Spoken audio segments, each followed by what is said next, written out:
Bom dia, bom dia. Segunda-feira, ensolarada aqui em São Paulo. Já começou assim bonito, um dia bonito. Já acordei cedo, já tomei café, fiz minhas coisas. Eu vim aqui falar com vocês. Eu dei uma geral no Facebook. Queria saber quem está aqui na sala também, para a gente começar a conversar sobre um tema muito importante, que eu acordei com ele na cabeça para falar com vocês todos, que é o suicídio. Então, não só o suicídio, aquele individual, mas as várias formas de suicídio. Ontem eu estava vendo um programa de televisão e que estava falando sobre o índice de suicídio aumentou no mundo e no Brasil inteiro, principalmente entre os jovens. Isso é preocupante, sempre foi uma fonte de preocupação minha e dos membros da Porta do Sol também, tanto que a gente fez há alguns anos uma lista no Facebook sobre a vida depois da vida, justamente para falar sobre isso. Então, quem está na sala, por favor, pode se manifestar, dando um oi aqui para a gente, um presente. Então, queridos, obrigado por estarem aqui com a gente hoje. Estava aguardando a presença de vocês, a entrada de vocês na nossa sala. Muito obrigado pelos coraçõezinhos, obrigada. Bom dia para todos vocês, boa semana, boa segunda-feira mesmo. Então, eu estava falando sobre o tema suicídio. Então, falam que o suicídio aumentou no mundo, e a gente não fala sobre isso. Toda família tem casos de suicídio, a minha também teve, mais por lado de pai do que por lado de mãe. E isso sempre nos impressionou e foi um tema assim que não se conversa. Pelo menos eu fui da geração que não se falava sobre isso. Ninguém falava sobre isso. Ninguém falava sobre nem suicídio, nem qualquer coisa desagradável, doença grave, homossexualismo, nada disso. Não se dizia. Vivia-se um mundo muito hipócrita, muito difícil de viver. Mas o que me chamou a atenção, a primeira vez que eu ouvi falar sobre suicídio foi na escola, que falam assim que agora tem muitos adolescentes se matando. Sempre teve, viu, gente? Sempre teve. Eu lembro que eu estava na escola e tinha uma colega que pegou o carro do pai, foi para a Serra do Mar e foi em linha reta.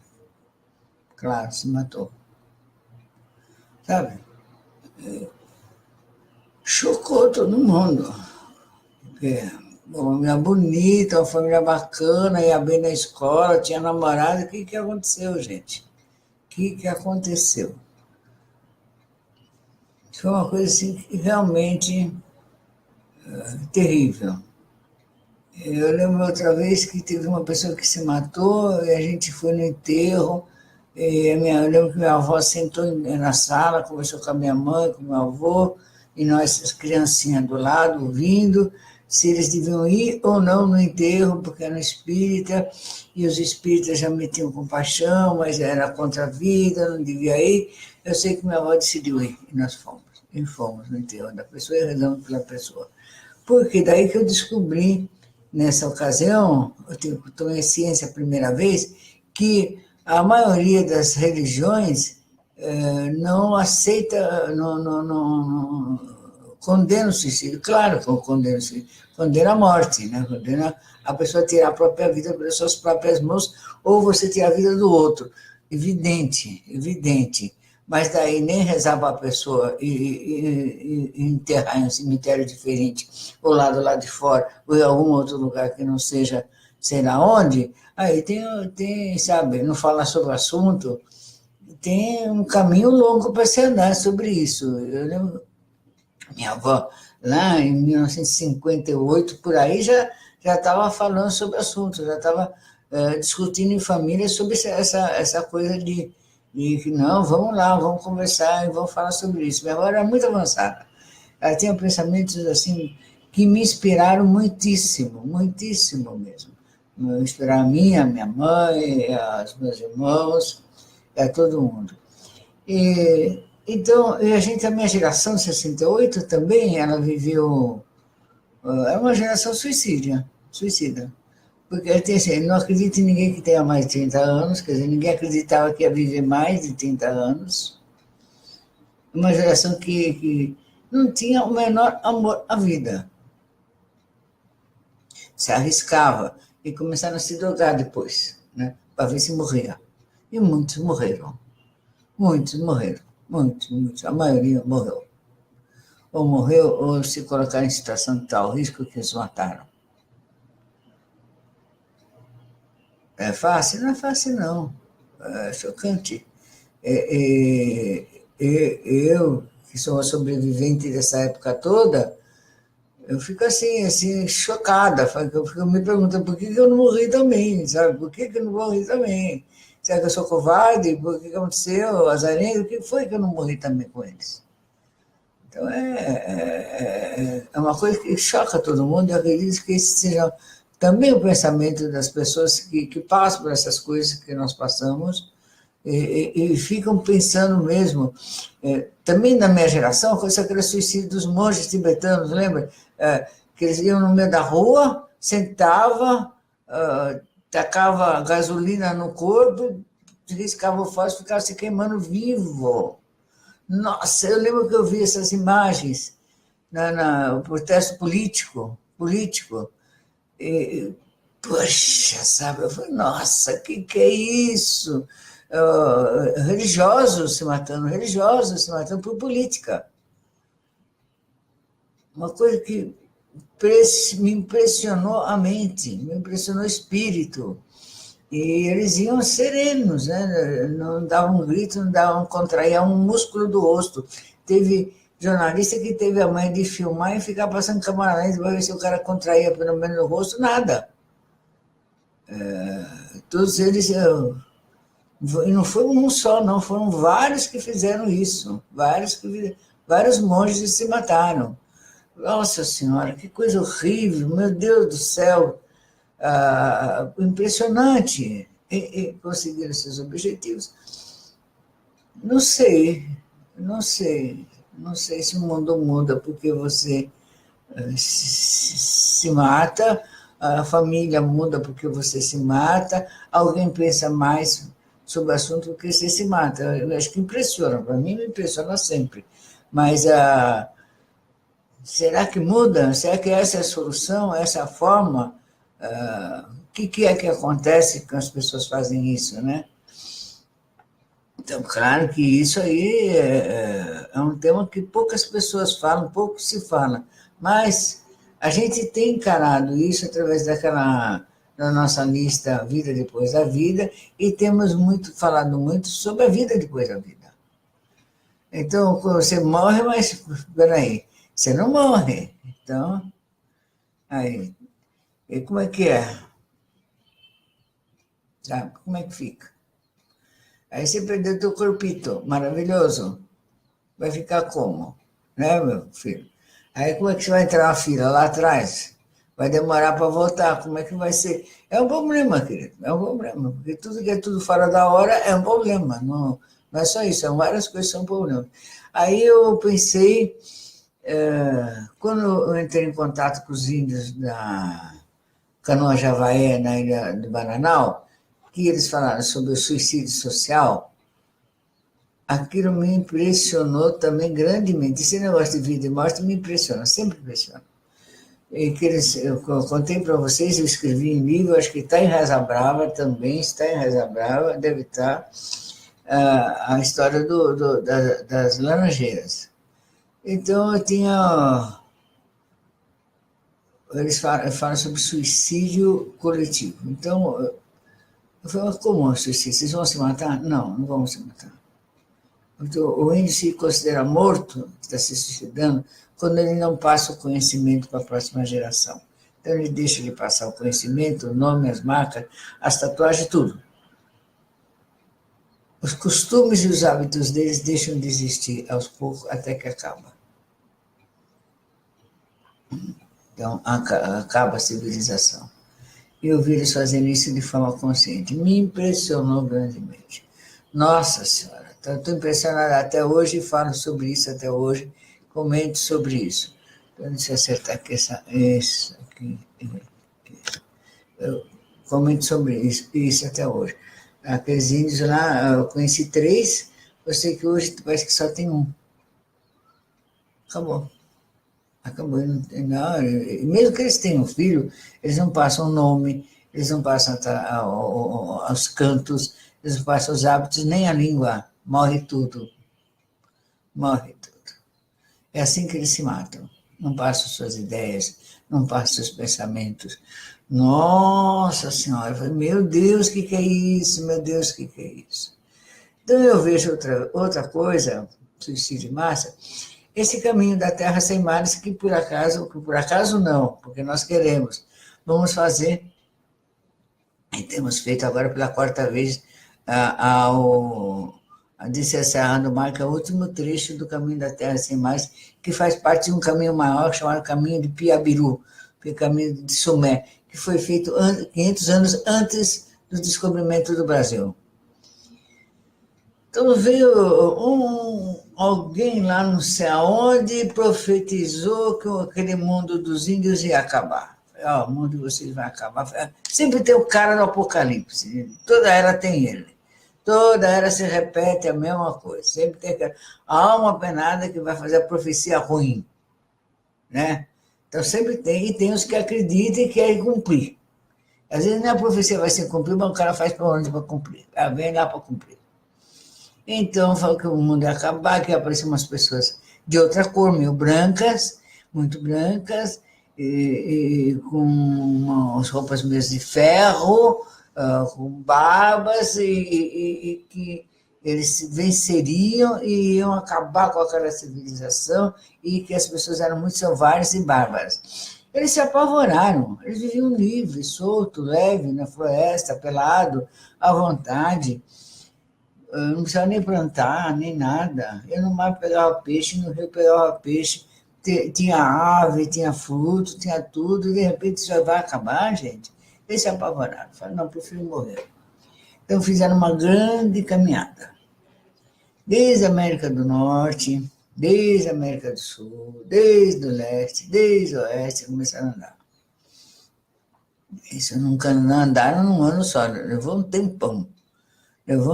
Começaram a andar, até chegar aqui, onde é a cidade de São Paulo, aí desceram a Serra do Mar. Esse caminho do Serra do Mar, que é chamado Caminho da Terra Sem Mares, é o mesmo caminho que fez, ao contrário, o fundador da cidade de São Paulo, o padre Manuel da Nóbrega. Ele fez ao contrário. Não o mesmo caminho, mas um paralelo do lado. Então, esse caminho é o caminho dos índios. E quando eu era bem mais jovem, eu fiz esse caminho com índios. Foi muito legal. Depois fiz esse caminho com os meus filhos. Foi muito legal. Depois fiz o caminho do Manuel da Nóbrega. Também fiz 2 vezes com o Manuel da Nóbrega. Foi legal. Então, eu fiz várias vezes esse caminho. E todas as vezes que eu fiz, eu estava meio deprimida. E voltei melhor. E voltei sempre muito melhor. Depois de andar bastante, a gente sempre fica melhor. Sempre fica melhor. Andar é uma coisa maravilhosa. E aí o pessoal hoje, desde ontem, estão fazendo esse caminho para marcá-lo, para ninguém se perder, né? E saber onde vai parar, onde não vai parar. Ele deve chegar hoje à tarde, já tem 2 carros esperando por eles lá embaixo, para levá-los, trazer de volta. E a gente vai fazer esse caminho com mais de 40 pessoas daqui a um mês. Agora, o que eles fizeram? Quer dizer, claro, a gente chega nesse caminho e vai até a aldeia Tupi-Guarani. Chega lá, tem o carro que a gente volta. Há 1.500 anos, há mais de 2.500 anos, foi 500 anos antes do Brasil ser descoberto, eles não pararam. Eles seguiram em frente, se suicidaram. Foi o maior suicídio coletivo de todos os tempos. Agora, teve aqueles que não quiseram se suicidar. Sempre tem. E falou, não, eu vou ficar aqui, não vou não, eu talvez faça isso mais tarde, mas agora eu não vou fazer. Que foram os tupis-guaranis, chamados hoje de tupis-guaranis. Mas são sobras, resquícios de várias tribos que estavam ali. E foram ficando no caminho. E tanto que tem, aqui em São Paulo, tem algumas aldeias ainda que existem, eles resistem, eles não existem, eles resistem. Umas 2, 3 aldeias no pé da serra e tem outras lá embaixo. É impressionante a força desse povo de marcar presença, de estar ali, ó, nós existimos, vamos continuar existindo, tais como somos, né? Então a gente sai de uma aldeia e termina na outra aldeia, depois volta, ninguém segue de frente. Mas serve para reflexão sobre a vida e sobre o medo, porque aqueles índios que fizeram isso, antes, 500 anos antes do descobrimento, fizeram esse caminho à Terra Sem Mares, quer dizer, ao plano espiritual, eles estavam muito assustados, eles estavam com muito medo, medo. Ficaram desiludidos, deprimidos. Como que o nosso mundo vai acabar? Como o meu mundo vai acabar? Como aquilo que nós somos vai acabar? Como é que isso acontece? Com os Canoa-Javaé, eles viviam na Foz do Iguaçu, foram retirados e levados para a Ilha do Bananal. Eles não se mataram, eles mataram a civilização, o conhecimento. Então, eles raciocinam que se aquilo que eles sabem que são não serve para mantê-los, não deve existir.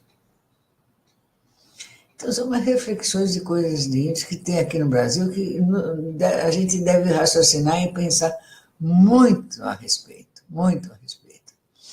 E é o medo do novo. Imagina só quando os caras começaram a ver aqueles navios chegar, e descer e começar a dizimar a população indígena, aproveitar das mulheres, das crianças, torturar os homens.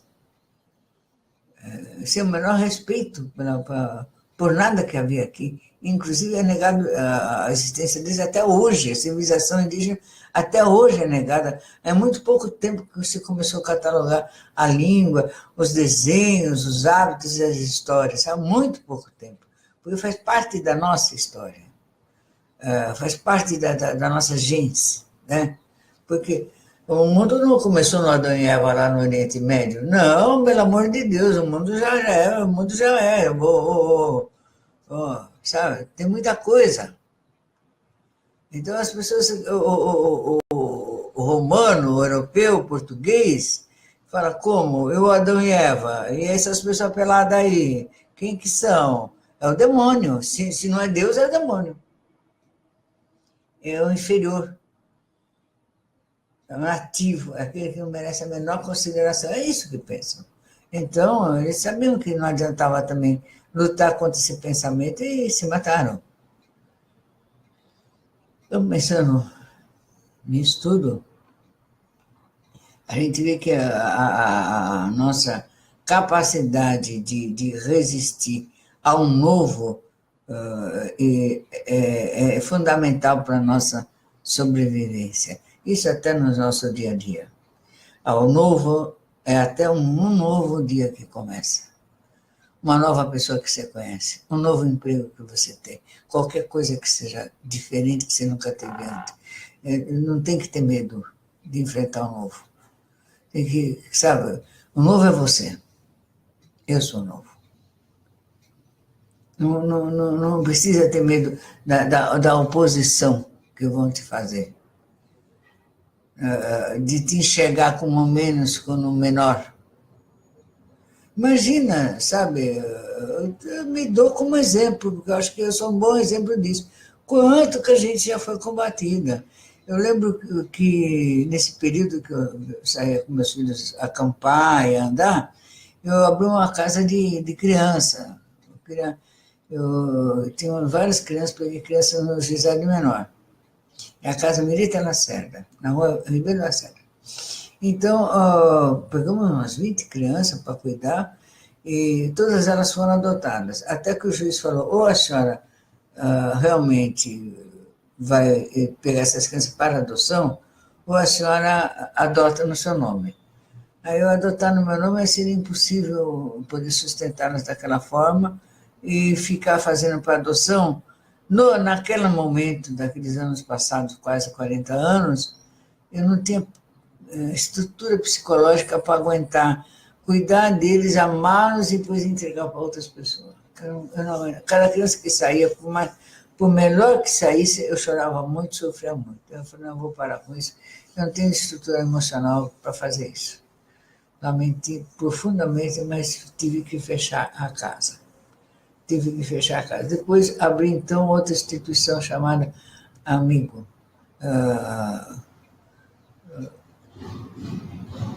A instituição do Amigo. E que cuidava do quê? Suicidas. Então, a gente ia lá para a Rua Augusta, ia para esses lugares, que as pessoas se suicidavam no meio da rua, se jogavam do prédio, daí chamava a gente, a PM chamava a gente ia lá, falava com a pessoa, tirava daquela situação, gente que estava se drogando, que estava morrendo, a gente ia lá cuidar dessas pessoas. Amigo especial, chamava-se. Muita gente nos ajudou. Até que também, eu falei, puxa, sabe, eu não vou aguentar passar o tempo inteiro cuidando disso. Aí fechamos. São experiências muito fortes, que na época eu muito jovem não tinha essa estrutura para ficar cuidando, mas fiquei com aquilo na cabeça, fiquei pensando naquilo. Fiquei pensando, lutando pela vida, falando para as pessoas, mas não conseguia fazer uma coisa que desse certo, pela imaturidade, provavelmente, da minha pessoa. E porque eu estava passando também pelaquela fase do meu próprio filho, está se drogando, então eu cuidava do filho dos outros, o meu estava se perdendo, eu ficava naquele conflito, e as pessoas ficavam me acusando que eu cuidava dos outros, não cuidava do meu próprio filho, que o meu método não devia ser certo, porque não funcionava para mim. Muita coisa, então daí parei. Mais tarde, anos depois, já na Porta do Sol, mas pouco antes da gente legalizar a Porta do Sol, quando estava a fazer a cana, mais ou menos, um dia sentado lá na fogueira, em volta da fogueira, devia ter umas 15 pessoas.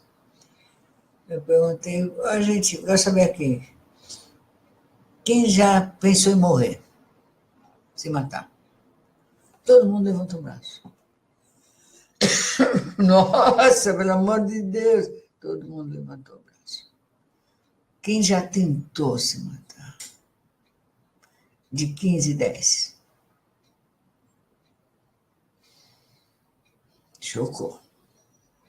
Quem já viu e passou por uma situação de suicídio na sua casa, dentro da sua casa? 8.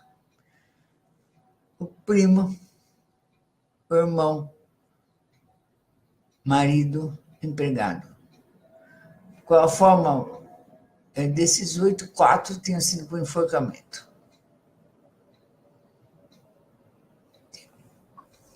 Então, nossa, gente, muita gente, muito forte. Eu mesma pensei em morrer várias vezes. Não até pensava, eu tinha mais esse jeito de entrar no mar e não voltar mais, né? Pegar meus filhos e sair andando. Mas nunca teve coragem de concluir. Pensava, mas não fazia. Eu acho que muita gente também pensou. Tentasse e não tentei, como diz aqui, mas planejei. Elaborei, pensei, mas eram todos momentos de muita depressão. A depressão e desequilíbrio mental, né? Sei lá, é o que vocês quiserem, mas quando a pessoa está naquele estado de impotência, ela vai pensar no suicídio, ela vai pensar em morrer. Em geral, impotência emocional, financeira, espiritual, social, de várias maneiras. Nós temos assim, 2 presidentes da República se mataram. Não foi só o Getúlio, teve um outro antes que tentou se mataram. Outros foram assassinados. Então, essa coisa assim, sabe, existe. Existe, está aí, está aí. Atentado contra a própria vida, né? Ou contra a vida alheia. Pô, gente, é uma coisa que não dá para a gente negar que ela não existe. Ela existe, sim. E deve ser conversada e falada. Então, eu sei que tem religião que nem reza para quem se mata. Nós rezamos. Rezamos, fazemos o comando fênix e fica, vamos lá, cantamos, comendamos o corpo, fazemos tudo. A gente não, por a vida, sabe? Pela vida depois da vida. Pela vida depois da vida. Não é todo mundo que aguenta a pressão, sabe? Pressão, a impotência de querer uma coisa e não conseguir fazer, sabe? Essa transição da juventude, da adolescência para a juventude. E agora eu vou ter que me sustentar, e agora eu vou ter que ganhar dinheiro, e agora eu vou ter que ser alguém, porque se eu vou ter que ser alguém, significa que eu não sou nada. Aí, pô, a pessoa entra naquele nada, acabou, morreu, sabe? A pessoa fica mal pra caramba. Então, primeiras experiências sexuais, ela vai ter que descobrir os seus prazeres, se tem ou não tem, o que gosta, o que não gosta, a rejeição do outro. Sabe? O outro gosta, mas não quer, o outro ele vai ter que suportar isso, o sarro dos amigos, o deboche dos irmãos. E aí por diante, nem todo mundo se nasce assim com a mente brilhante, maravilhoso, babapó e dá certo de cara, não acontece isso, né?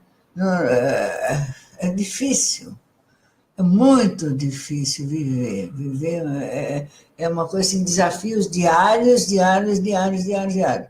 Então, nós, espiritualistas, nós esotéricos, não devemos ter medo de falar sobre a vida e sobre a dificuldade da vida, sobre a impotência de certas situações que nós nos encontramos muitas vezes e que você fala, o que eu faço agora? Me mato? Me exilo para outro lugar, fico vivendo feito mendigo, como eu já vi muita gente fazer, que eu já contei aqui para vocês, que larga a vida e vai viver no meio da rua, abandonado de si mesmo, esquecido de si. É assim que é para viver? Sabe? E nós, até temos que prestar atenção naqueles que nos cercam, como é que eles estão deprimidos, estão chateados. Senta lá e conversa um pouco. Não custa nada conversar um pouco. Poxa, sabe? Porque às vezes muda só uma palavra, muda o estado de espírito. Eu já mudei muitas vezes o estado de espírito só com uma palavra. Eu sou muito sensível, né?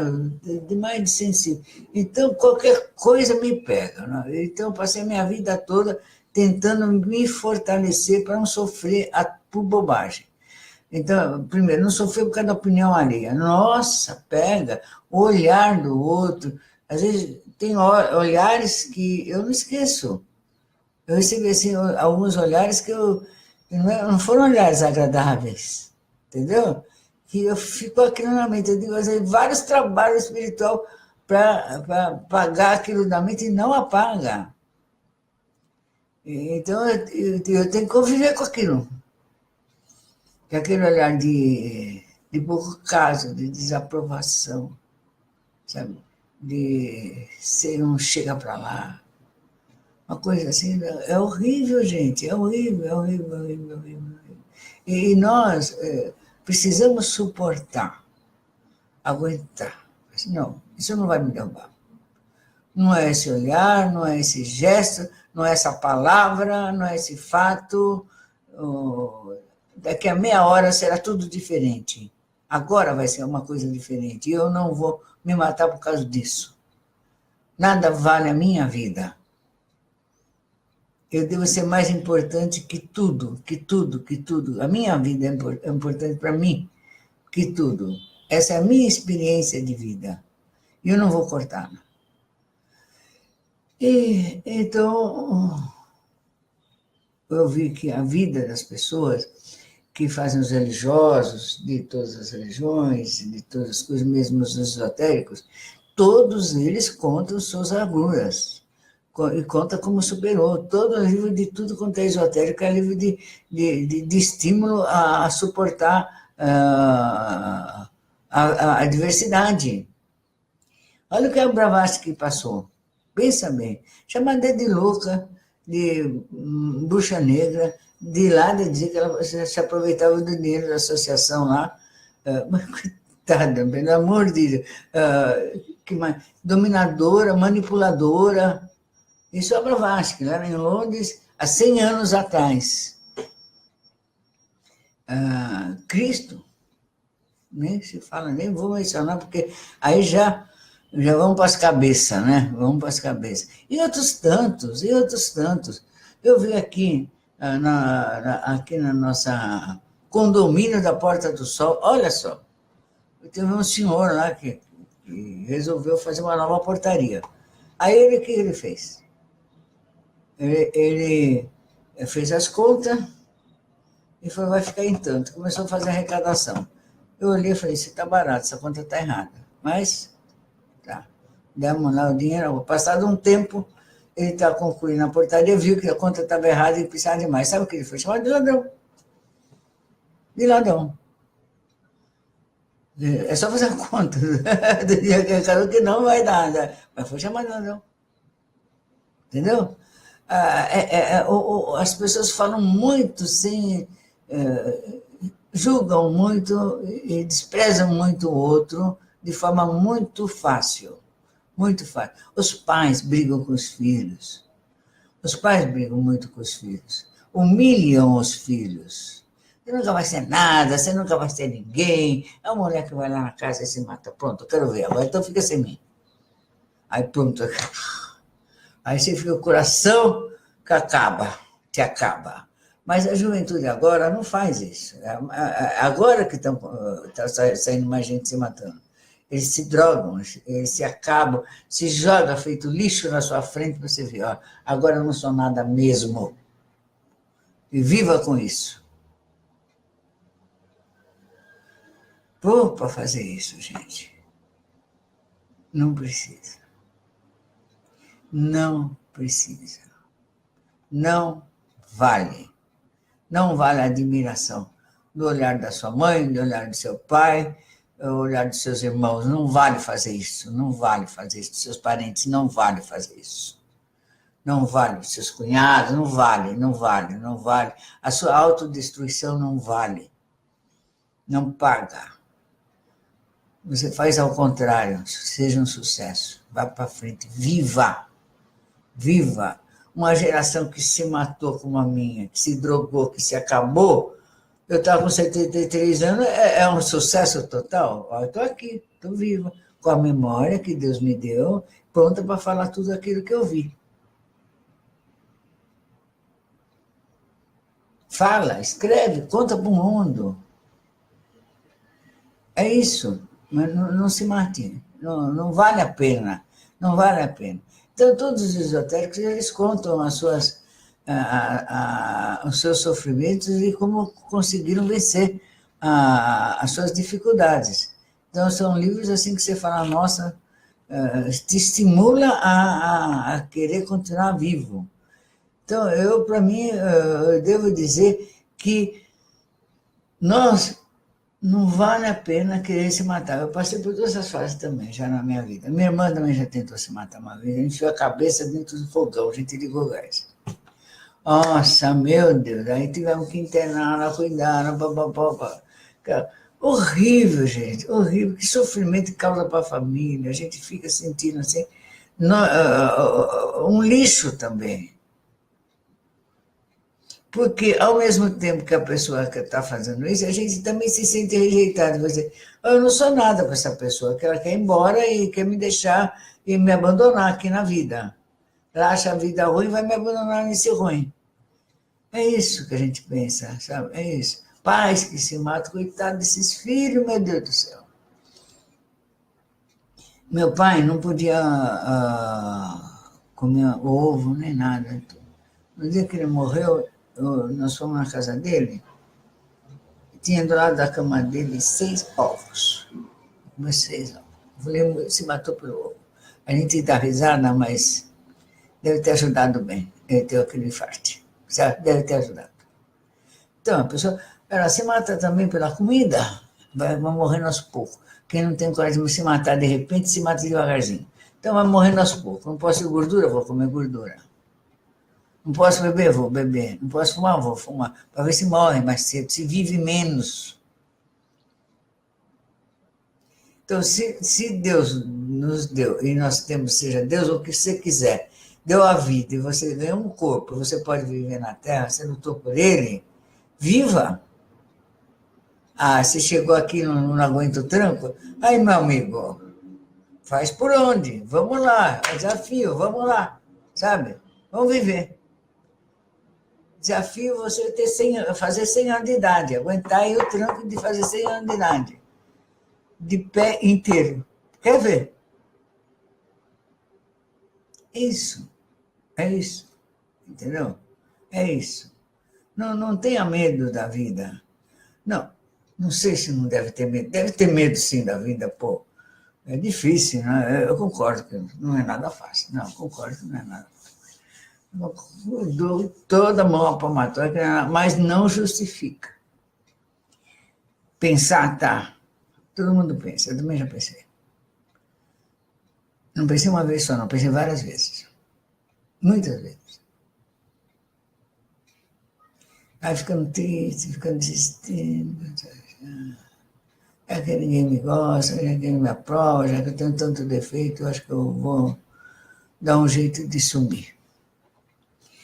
Mas depois falo, não, vão ter que me aguentar, não, vou viver, vou viver. É isso, meus amigos. Nem a gente vai tirar a vida do outro, nem a gente vai ter a própria vida.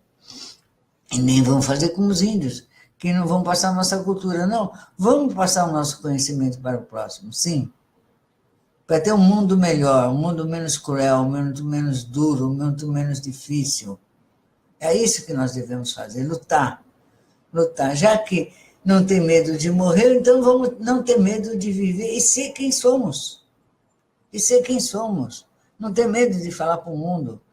Olha, eu acho que existe vida depois da vida e que a gente deve ter o direito à alegria, direito a comer, direito a ter uma casa, direito de viver. Não, o mundo é dividido em casta, porque Deus abençoa só quem é rico. Não, Deus não abençoa, Deus abençoa todo mundo, a vida de todo mundo. Sabe, não vão, porque as castas, fazer igual a casta da Índia, a casta como do Tibete, o cara já nasceu privilegiado, o outro nasceu já para servir, não tem isso. Deus não fez isso. Isso não é Deus. Isso não é Deus. Deus não faz isso. Isso é ser humano cruel que faz isso. Então vamos lutar contra isso. Ah, se eu brigar muito, talvez me mate. Que mata, quero ver. Vamos lá, vamos, tá aqui. Você entendeu? Então, já que a gente tem coragem, vamos ter coragem mesmo de falar os nossos pensamentos, de falar sobre a igualdade, sabe, falar o direito de viver em plenitude, contra a tortura de todas as formas. A tortura de todas as formas. Então, é isso que nós devemos fazer, eu acho.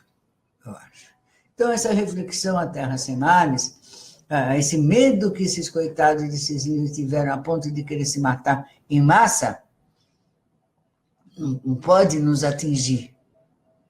Tem que ser exemplo para nós falar, não, querido, vão vir nos destruir, vocês vão aguentar nossa resistência. Vão aguentar nossas resistências. Não é quem é mais bravo, não. Então, temos que mostrar para o mundo que existe uma forma de viver melhor, sem ficar envenenando a comida do outro, porque o outro viva menos. É uma forma de matar devagar, entendeu? Para viver menos. Não ter escola, não ter lazer, transformar a vida das pessoas menos favorecidas de tal maneira difícil que elas vivem em estresse permanente para morrer mais cedo. E vão ter diabetes, vão ter câncer, vão ter tudo que é doente para morrer mais cedo. Quantas mães que eu vi para dar luz, que vão para o hospital público, chega lá, não tem vaga, a criança passa da hora e nasce retardada. Nossa, isso é crime, gente. Sabe? Isso é crime. Então, é tudo isso que a gente tem que sair falando, tem que dizer. Então, como todo mundo tem vontade de matar, faz um bem para a humanidade. Vai berrar contra uma injustiça. Faz isso, faz isso. Não se revolte contra si mesmo. Não se sinta incapaz. Não se sinta incapaz. Não, é capaz. Se junte a nós. Junte aqui, vamos fazer da vida um desafio. Ficar vivo até o fim do dia, ficar vivo até amanhã, ficar vivo mais um dia, mais um ano. Entendeu?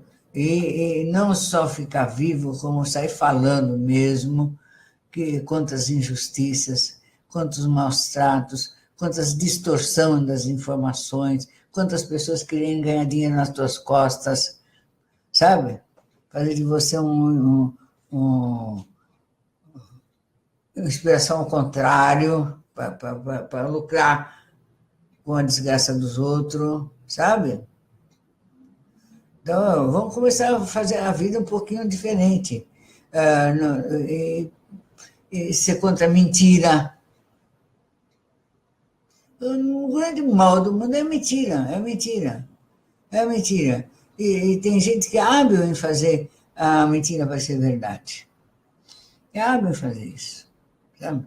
Então, o que nós tivemos que ter? Eu falei ontem, antes de ontem. Não, semana passada, sexta e quinta. Sobre a consciência, sobre a memória. Então, queridos, nós estamos falando já quase uma hora sobre a coisa do suicídio. Então, o que devemos fazer com as pessoas? Eu peguei aqui no Facebook, tem uns jovens que eu peguei um menino mostrando o braço dele todo cortado, assim. Eu lembrei do meu filho, ele fez isso também. Eu escrevi, contei para ele, ele melhorou, parece que está indo bem. Ele era do Nordeste. Agora tem uma menina falando um discurso completamente deprimida pra caramba, muito deprimida. Contei a historinha da Terra Sem Mares. Contei a historinha da Terra Sem Mares. Vamos ver, tinha muita gente falando com ela, tinha parentes falando com ela, deve melhorar, a gente deve conversar com essas pessoas. Sabe? Parar não é só acusar, sabe? Não é só debater, é ter um mínimo de compreensão, um mínimo de aceitação do estado de espírito do outro. Ninguém é obrigado a ficar feliz, alegre, contente o dia inteiro, permanentemente. Sabe? Uma coisa que não te aborrece, aborrece o outro. É isso. Às vezes você faz uma coisa que você acha que não é nada, para o outro é tudo. Sabe? O outro é tudo. Ofende a alma, a avó, a bisavó. E você nem percebeu. Então, a gente precisa ter fortalecer a nossa psique. Ter mais força para aguentar. E não ser tão sensível a ponto de se magoar e se ofender com tudo, a ponto de se ofender com a vida e querer desaparecer com a nossa vida. Precisamos parar com isso, diminuir isso. Aguentar ser rejeitado, sabe? Não, nem todo mundo gosta da gente. Nossa vida não é unanimidade, né? Não é todo mundo gosta da gente. Porque quando eu descobri isso, eu fiquei chocada também. Pô, como eu não faço mal nenhum, eu sou tão legal, pau. Não é a opinião geral.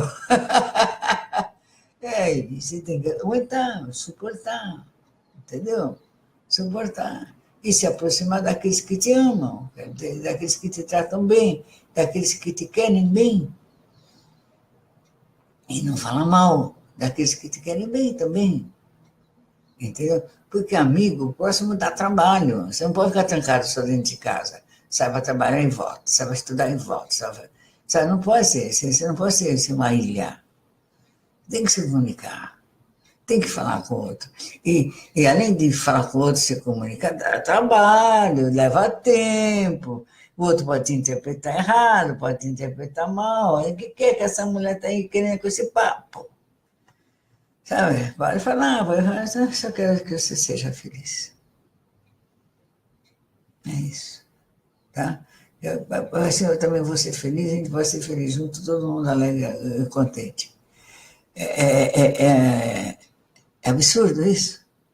É para desconfiar? O que será que está querendo? Porque antigamente, não muito antigamente, quando uma pessoa queria o bem da outra, ela estava querendo alguma coisa, ou financeira ou sexual. O mundo é desse jeito. Ah, acho que está querendo tirar meu dinheiro. Ou está querendo alguma coisa comigo.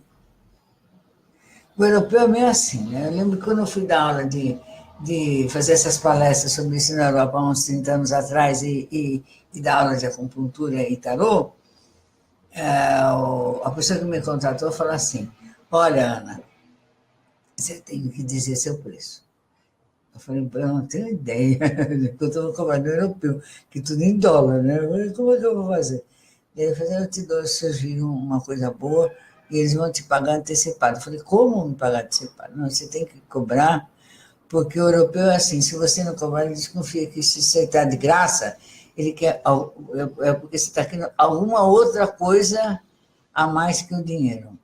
Então, é um pensamento diferente do brasileiro, entendeu? O brasileiro acha que deve dar tudo de graça. Se você cobrar, tem alguma coisa errada. É o oposto. Então, a gente tem que começar a entender o pensamento do outro. Nem todo mundo pensa como você pensa, não pensa como a gente pensa. E depois a gente tem uma reflexão sobre qual o melhor pensamento, qual que causa menos conflito, né? Falando em conflito, eu lembrei de crise, né? Sofrimento, crise e sofrimento. Situações de sofrimento. Né? Então a gente passa crise o tempo inteiro. Crise por causa da idade, crise por causa de saúde, crise por causa de financeira, crise espiritual, crise amorosa. Então, a vida é uma crise inteira. Cada idade tem a sua crise, a gente tem que aguentar. Passar, refletir, pensar, papai, vamos em frente, não pode parar de andar, não pode parar de querer se esforçar de um pouquinho a mais, né? E aqui eu falo, você está falando sobre a compaixão, claro que temos que ter compaixão, primeiro com nós mesmos e com o próximo, claro. Então, evidentemente, é por isso que a gente está aqui falando tudo isso aqui que nós estamos falando. Então, eu queria agradecer a presença aqui na nossa sala, a Patrícia. Muito obrigada por vocês estarem aqui junto com a gente nessa segunda-feira de manhã. Então, eu acho que segunda-feira é um dia muito legal, né? Tem um sol lá fora, assim, estou vendo aqui, está bonito, o dia está dourado. É um ótimo dia, um dia maravilhoso. E Ricardo Fugeu, está, querido, te amo. Então, a gente tem dificuldade? Tem dificuldade. As pessoas vão se opor a você, vão falar mal de você, mas também vai ter aqueles que vão colaborar, aqueles que vão te elogiar, aqueles que vão te amar, aqueles que vão falar bem e aqueles que vão te defender. E assim nós vamos embora. Vamos aprimorando nosso pensamento e vamos vivendo. Viver é importante. E depois que a gente aceita viver, a gente vai pensar na qualidade. Que tipo de vida eu estou vivendo? E a qualidade de vida depende muito de você mesmo, dos seus hábitos, da tua forma de ser. É isso que depende da sua vida. Você mesmo vai dar o tom de vida que você quer ter. Através dos teus hábitos. Entendeu? É isso aí. Vamos dar um brilhantinho, brilhar. Que essa encarnação seja uma encarnação inesquecível. Maravilhosa. Brilhante e aguentar o nosso brilho, gente. Nós temos que aguentar. Aguentar o quê? Olhar de inveja do outro.